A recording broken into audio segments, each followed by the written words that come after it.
Hi there, it's Sherry Schreiber of GettingBetter.com with another Naked Truth video, and this one is really naked. I mean, I think you're going to really relate to this one, folks. I've been saying for years and years that the toughest part of my work is when people start to feel light and good and better, and they can't handle it. These sensations are so foreign to them that they feel destabilizing and a little bit scary.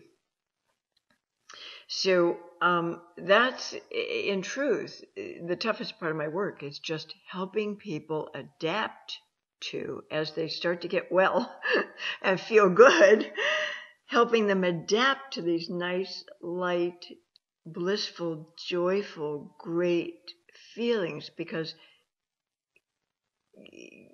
these sensations are so foreign to their experience and it scares them, believe it or not. So I want to talk about that today, and I want to talk about what causes this phenomenon in so many people. Millions of people worldwide are really afraid of happiness. They're really afraid of joy and bliss. And they can't handle it when it comes along. Oh, yeah, wishful thinking for years and years and years. I just want to be happy. I just want to be happy. But when we get it, we don't know what the fuck to do with it.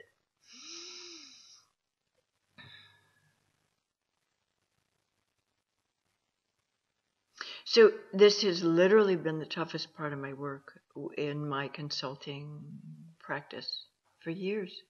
Years! Help people not be afraid of bliss and glee and joy and light, good feelings that we all deserve to have, I mean, there's no reason why we shouldn't have them. Why somebody else deserve that and we don't? Well, I'll tell you why. This goes all the way back to some place in our childhood where, for a lot of us, I had a really unstable childhood. And every time I turned around, it seemed like the rug was getting yanked out from under me. And I developed this superstition of sorts that if I felt really good, too good, something really bad was waiting right around the corner for me.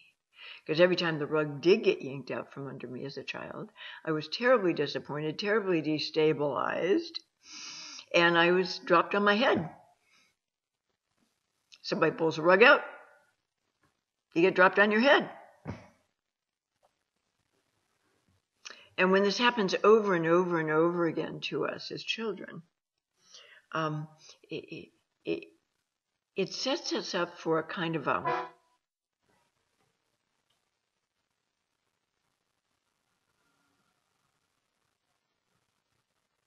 I'm running out of power, so I'm going to move to another room. It sets us up for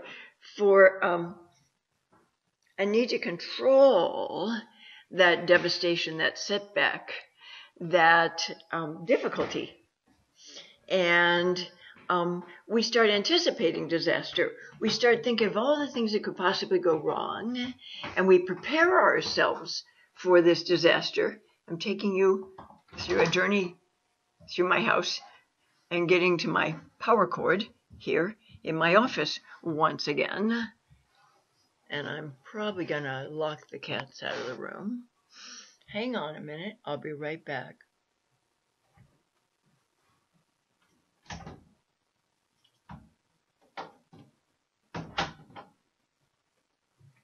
Okay, I'm back. Power cord. Here we go. Plug in. So here we are, destabilized, because we felt some stability, maybe a few minutes of happiness for a time. Maybe it was a good memory. Mother or dad took us out for an ice cream cone, and we started to believe in a brighter tomorrow, and we started to believe that things could actually go well for us. like I did when I started this video and didn't realize that my power source was low, my battery was running out. And what do we do with that? Oh, geez. Well, what we do with that is we've gotten so used to anticipating disaster and setback and disappointment that we think that whenever anything good happens and we're truly happy and joyful, something really, really, really bad's waiting around the corner. And I've done this, trust me. This is one of those long-standing issues that's a little bit tricky to dismantle because it's so programmed in. It's like a Pavlovian response. If I feel too good, something really bad is waiting for me and is going to happen. And we unwittingly create those bad things that happen in response to feeling a little too good, because we start envisioning the things that we're scared of having happen when we feel too good, and we attract them to us. It's just pure old metaphysical law. So what to do about this? Well, first of all, you have to accept that this is nothing more than a childhood superstition.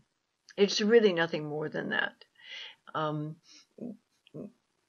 When you felt good as a child, you felt stable, you had hopes and dreams that this was the start of maybe a better time for you. And then once more you got disappointed, let down, devastated. It sets you up for this kind of Pavlovian knee-jerk response. Can't feel too good. If I feel too good, I'm afraid of what will come afterwards. And you unwittingly do this to yourself. You shoot yourself in the foot. You sabotage your life. Over and over again, you get close to the brass ring, maybe in your business world. And as soon as you start to really make headway financially, and you're on your way to becoming financially viable and stable, and abundance is flowing your way, you do something to throw a monkey wrench into the works. It's not intentional, but it's kind of programmed in, because the anxiety of knowing that something bad always followed something good when we were little makes us want to control the something bad that happens. And so we go about orchestrating that unwittingly most of the time. It breaks my heart when a client has been finally becoming happy. They've really entered a bliss zone, and they do something. They start wanting to destroy it. They do something to curb that happiness for themselves, and it literally breaks my heart. If you have children and you see them engaging in activities where they're putting their well-being at risk, they're literally doing things that can get them hurt, or maybe have older children, they're using drugs, and you're really concerned and afraid for them, you'll understand the kind of heartbreak I've experienced in my business when I'm working with clients who start to undermine and sabotage themselves. It's a killer. It's just a killer for me, because I've always thought of the clients in my business as my children in a way, and it's my job to keep them safe from harm and to try and curb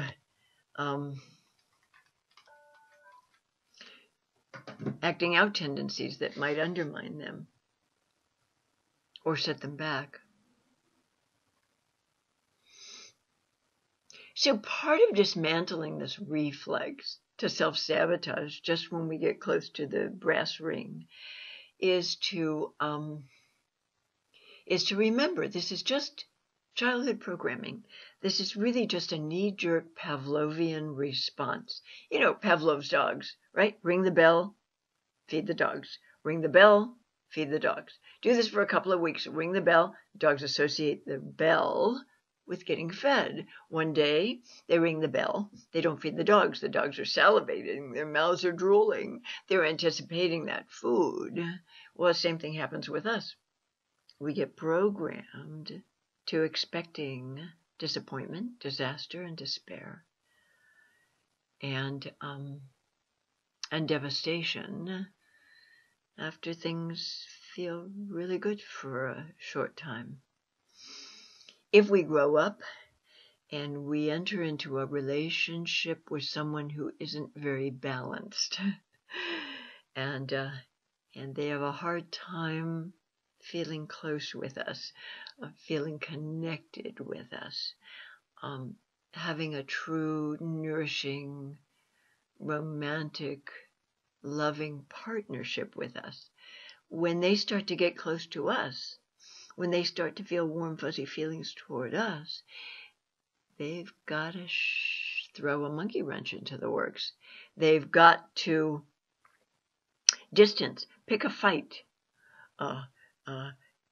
somehow create chaos and drama in the relationship. So what this does then, if you've had an unstable childhood like I have, is it just reinforces that childhood patterning of after the warm, fuzzy, really intimate, close, loving times, the rug is pulled out from under us and we're dropped on our head again, and it really, really smarts. It hurts so bad.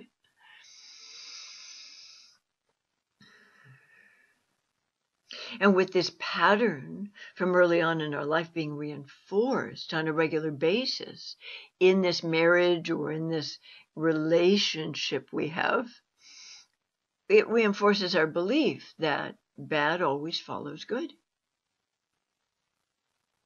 Can't get too comfortable, can't feel too good, because gosh darn it, the minute that I do, something really bad's going to happen. And I've got to steel myself against that. I've got to brace myself for that.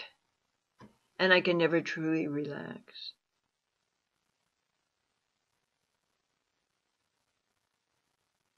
There's absolutely no truth in this ideation that something bad is going to follow good feelings. If we feel light and joyous and like life is good finally for us, and we've worked hard to get there, because it does require work, hard work. But if we've done that work and we're finally free of pain that we've carried lifelong, perhaps, and we finally have these light, joyous, spiritually rich, good feelings, it scares us a little. Scares us because we've been programmed over and over and over again to expect disaster right afterwards. But there's no truth that bad follows good. This is merely superstition from lots of programmed, conditioned experiences, just like Pavlov's dogs.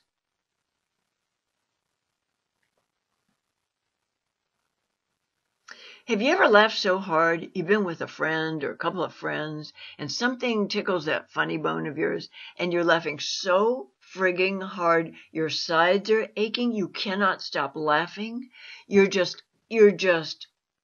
totally immersed in that laughter, and you're laughing so hard, you got this ache in your sides, and tears are coming out of your eyes, you're laughing so hard. Can't stop laughing to save your life. Just can't stop it. Well, the truth here, the naked truth here, is that good feelings generate more good feelings. That's the honest to God truth. That's the reality. That's the validity. That's the God's honest truth, folks. And when we're depressed, when we're down, boy, we can be down a long time. Maybe we're down for a week after something bad happens. Some kind of setback or some kind of disappointment. So bad feelings tend to have a momentum to them also. And bad feelings tend to, not that you shouldn't feel bad, you're entitled to feel bad, but I'm trying to make a point here where bad feelings generate more bad feelings or dark feelings. And like good feelings, like when you can't stop laughing at something, generate more light, good feelings. So there's no truth or validity whatsoever that bad feelings and events follow good. This is merely a conditioned, programmed very deep into you response that goes way, way back, many, many, many, many, many years ago.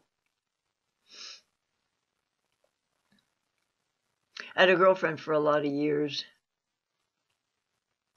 who was an army brat. Her father moved around a lot, moved the family around a lot. So every time she'd move to a new town, she'd start to form friendships, little girl friendships. And then within a short period of time, she had to leave those friends behind. And I'm sure it was heart-wrenching to her. There was no stability for her. And she had a borderline deserted mother who eventually killed herself. So this child had no stability, no sense of safety, no capacity to bond with her peers. And as soon as she did, the family moved again. This is incredibly cruel to do to a child, to bounce them around, to move them around like that. It's so destabilizing to them. They can't form attachments. They can't form connections. They can't trust in connection and attachment and friendship. This former friend of mine had to step away from that relationship, unfortunately, 3 years ago. But what she did was she'd hold on to friends until her last dying breath, practically. I mean, she had people in her life that would really treat her badly, really abusively. There were always conflicts in those relationships. She could never get her needs met. But she'd hang on to these friendships and she'd overlook these deficits. And she would hold on for dear life because now she was in the driver's seat. She didn't have a father who kept moving around in the army and uprooting her constantly. So a friend, in her mind, was a friend for life. No matter how unhappy those relationships made her, she held on for dear life. Never let go of her friends. Until after a number of years with me, and me holding up the mirror going, listen, honey, this doesn't serve you. She finally started coming out of the ether. But that was her background, and that was her conditioning. And boy, if you could keep a friend in your adulthood, you never let them go. You never, ever, ever let go of them. Pavlovian Response. This is all this is for you folks. I know it's scary starting to feel good. I know it feels like you're untethered and that you're going to fly off into the ether, never to come back again. You don't have an anchor. You have nothing to anchor you and tether you because these feelings are so light. but they're also so very foreign to you. Whenever you've thought in your life that you've experienced real happiness, doesn't hold a candle to the glee and the joy that is available to you once you work at really getting well. It doesn't hold a candle to it. I guarantee it. It's the people who've been in my consulting business, when they've gotten to their true bliss, they've said, I never knew feelings like this were possible. And they're a little scary for me because they feel so foreign. It's uncomfortable. So what I have them do is breathe into those feelings, deep breathe into them for a couple minutes at a time, and just take the ride with them. Just, maybe they've skied in their life, and the idea of coming down the mountain on skis or a snowboard and just go. Or maybe you like to ride your shopping cart down the supermarket aisle. And you're just in that moment. You're not thinking to yourself, when's this ride going to end? When are these wonderful, exhilarating feelings going to go away? How long will it take before I get to the base of this mountain and I have to take the chairlift back up? That's not even a part of your reality.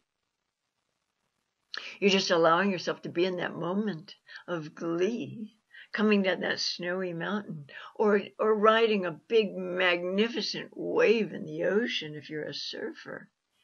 And you're just in that moment. You're taking the ride. Whee! And you're staying the fuck out of your head. No thought processes are allowed at this time. You're wanting to adapt to these light, good, joyous feelings. You had to adapt every day of your life, a lot of you. Certainly true for me, to pain as children. You had to adapt every damn day of your life to pain. Eventually you got accustomed to it. You even got used to it. You learned to live with it. But you had to adapt to it. So now the challenge is adapting and adjusting to light, good, foreign, but wonderful sensations and feelings.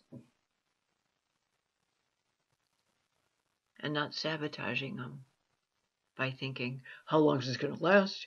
When's this going to go away? Maybe I'm not sure I deserve this. This feels too good. I know I don't deserve this. I know I don't deserve this happiness. Because you never felt deserving of it. Because you never had an opportunity to feel it early in life. So this may be the very first time you ever get to experience real joy and glee. I've had this conversation thousands of times. Thousands of times with my clients over the years. I always know this stage is coming. I even sometimes have warned my clients, when this starts to happen, it's going to make you really uncomfortable. It's going to be hard for you to tolerate these really light feelings that are kind of consistently around for a while. Might even give you an anxiety attack. But I teach them to deep breathe into their glee, into their lightness, just like I've taught them to deep breathe into their pain, to learn to tolerate it in the body, shrink it, and have it become ultimately a non-issue. We must adjust and adapt to these light, really rich, good feelings, and resist the temptation of sabotaging ourselves when they start to come around more consistently. I'm hoping this is educational for you tonight. I'm hoping that you really get the picture of what's needed here in terms of adapting to good feelings. And one of my cats is scratching at the door, so I'm going to go let him in. But I really hope I've helped you understand this reflex you have of getting nervous whenever you feel really good. And trying to dismantle those wonderful, light, good feelings. You deserve them. They're coming to you. We all deserve these feelings. You're entitled to these. You weren't put here to suffer, as I said in my God video. That's a ridiculous concept. So learn to adjust and adapt to these. It takes a while. It will take you weeks to lean into these feelings and deep breathe into them for 2 minutes at a time. Just 2 minutes at a time. And stay the hell out of your head about them. Don't go fast forwarding into the future. Don't put a reason to them. Don't think, how long is this going to last for me? You've got to turn off the mind and just adjust and adapt to these sensations that are yours to experience finally, my dears. Good night, and God bless you.